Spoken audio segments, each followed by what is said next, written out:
So Alan, how long has it taken for Arbury Community Centre to go from an idea to a reality? About 35 years. In real terms, when the estates were first built in the 60s, there was nothing, there was no infrastructure at all. So in the 60s, there was an organisation called the Arbury Recreation Association was formed, and that was a group of people who had moved onto the estate, and they set two goals. One was to set up a children's play area, adventure playground type thing, and a community centre.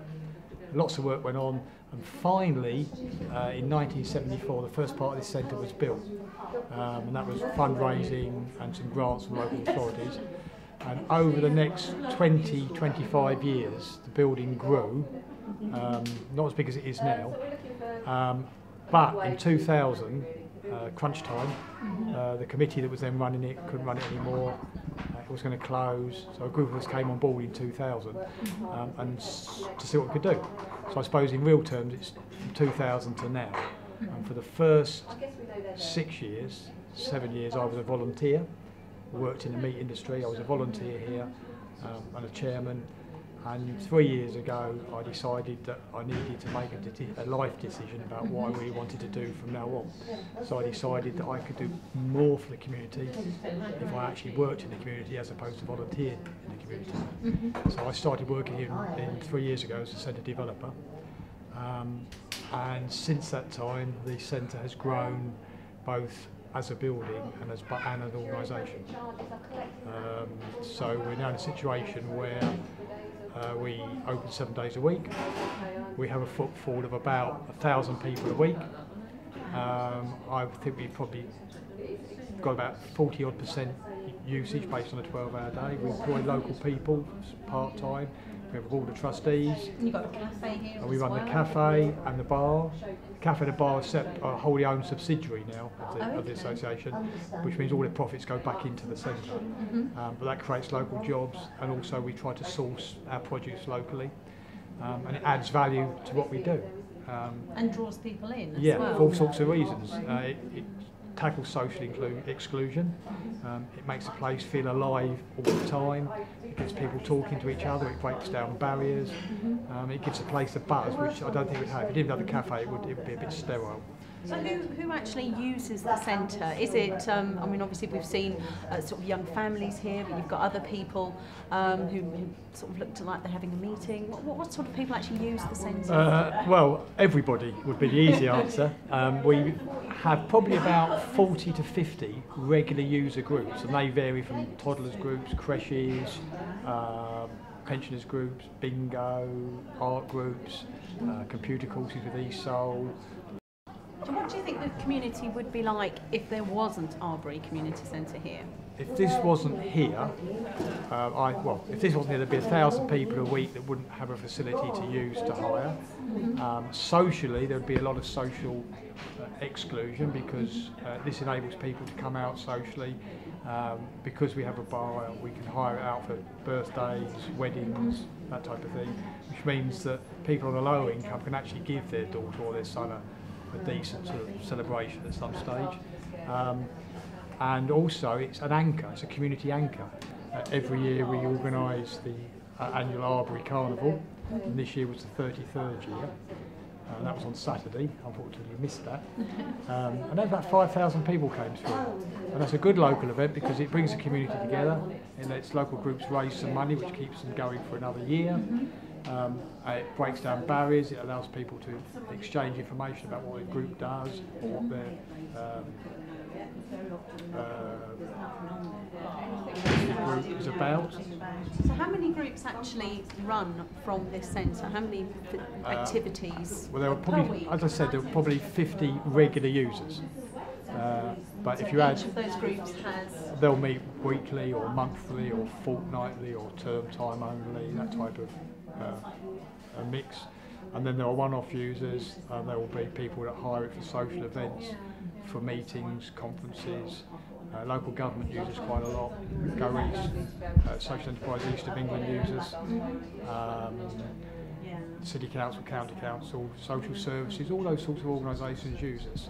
And that's important too, because it obviously generates income, which we can then means we can offset the cost to the local groups, but also in some cases it's a much more welcoming atmosphere for sometimes one of the difficult meetings than if it was held in an office, something less personal. Corporate. Yeah, I mean, getting somebody in that's got a problem, if they can come and have a cup of coffee and go into something they're familiar with and it's on their doorstep.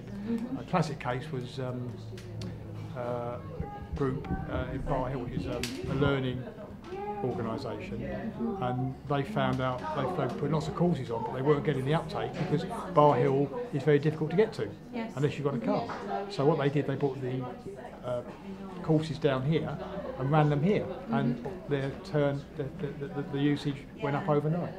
So it was a useful tool in that way. By being anchored here in the community. Yeah, they came to the community as opposed to the community going to them. Of course, that gave us income as well. So. Would you say that Arbury Community Centre is the heart of the community here? Oh, I think very much so. I mean, if you said where should we build a community centre, this is where you would build it, because it's right in the centre of the whole estate. It's got the shopping centre just over the road. It's got the doctor's surgery, the dentists, 3 local schools within walking distance, the bus stops outside, and it's nicely positioned.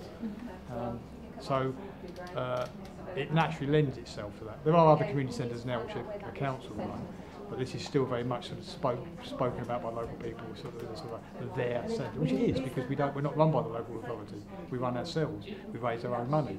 We're not grant dependent. And because it's run by local people, they know what they want, as opposed to sort of some community centres, they get told what they want. Alan, how does the community actually decide what it wants? Right, well, there's 2 methods basically. The first method is every year's the annual general meeting, so people that want to be involved can come on board and be a member of the trustee board for the year or longer, and come on year after year, so that way they can influence what goes on. And the second method is obviously by using the centre, they will tell us what they want, what they don't like, what they'd like to see happen, what events they'd like to see happen, and if we can do it, we'll do it. And in some cases we have to go to partnership working to do that. So other community groups that aren't necessarily based here will often use us because they need a bigger venue, or because we provide something that another organisation can't provide. The key to the success of the centre and how we work is that I live on the patch, so I understand the community I live in. You are part of this community. I don't go away at 5 o'clock in the evening and live in a big country house somewhere. I live on the patch. I understand the people, I know the people, they know me. I've built up lots of relationships over 20 years of working with various community groups as a volunteer here. And in some cases it's not what you know, it's who you know. But I have a passion. I actually believe that you can make a difference in your community, either because you work in the community and you live in it, or you volunteer in that community. I don't believe, I get very cross with people that say to me, oh, we can't do this, or you can't do that. You can do anything. There's no such word as can't. And I never say no, I always say yes. Sometimes I regret doing that, but it's great. And I just have a passion about it, and I live and breathe that community. And when I'm 65, I just hope that there's somebody coming on behind me that'll say, well, we'll take over from where he was, but we'll see. You're a tough act to follow there, Alan. Like that, yeah. If there's some way that somebody's watching this film and they think they want to get involved, they want to support what you're doing here, how would they get in touch with you? They can go to Budgeons every afternoon when I go shopping, or alternatively they can contact me on the web.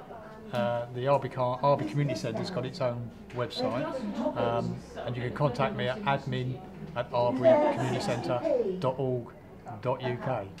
Thank you very much. And if there's some way that somebody wants to actually contribute and to support you, is there anything in particular that you will be looking for? Always looking for volunteers, but you want volunteers that are going to do something. Thank you, Alan. Shift happens. Shift happens. Shift happens. Shift happens. Shift happens. Shift happens. Shift happens. Shift happens.